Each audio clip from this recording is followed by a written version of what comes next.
मां नर्मदा के अनन्य भक्त सियाराम बाबा का निधन हो गया है। मोक्षदा एकादशी के पावन दिन सियाराम बाबा ईश्वर में विलीन हुए। सुबह 6:10 पर उन्होंने देह त्यागी। मध्य प्रदेश के खरगोन जिले के कसरावत क्षेत्र में भटियान आश्रम में रहने वाले निमाड़ के प्रसिद्ध संत सियाराम बाबा के दुनिया भर में लाखों भक्त हैं। पिछले कुछ दिनों से वे बीमार चल रहे थे।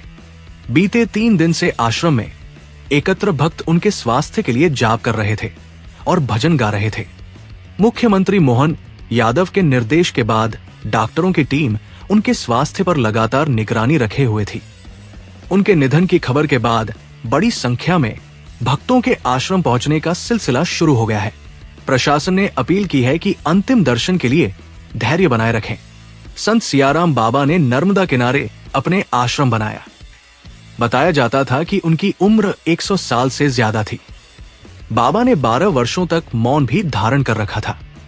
जो भक्त आश्रम में उनसे मिलने आता था और ज्यादा दान देना चाहता था तो वे इनकार कर देते थे। वे सिर्फ 10 रुपए का नोट ही लेते थे। उस धनराशि का उपयोग भी वे आश्रम से जुड़े कामों में लगा देते थे। बाबा ने नर्मदा नदी के किनारे एक पेड़ के नीचे तपस्या की थी और 12 वर्षों तक मौन रहकर अपनी साधना पूरी की थी। मौन व्रत तोड़ने के बाद उन्होंने पहला शब्द सियाराम बाबा कहा तो भक्त उन्हें उसी नाम से पुकारने लगे।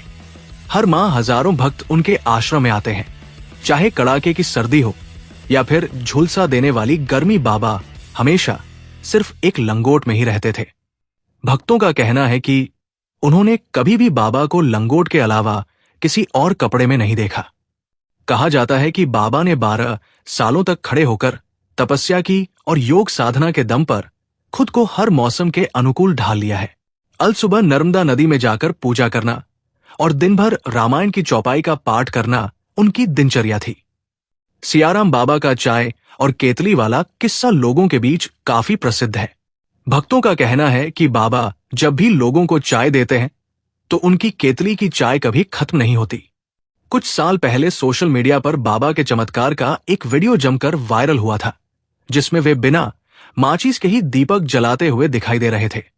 सियाराम बाबा को लेकर यह बात भी प्रचलित है कि बाबा लगातार 21 घंटों तक रामायण की चौपाई पढ़ते हैं। हैरानी की बात यह है कि इन चमत्कारी संत की उम्र 100 साल से भी ज्यादा है, लेकिन फिर भी बिना चश्मे के बाबा 21 घंटों तक रामायण का पाठ करते हैं।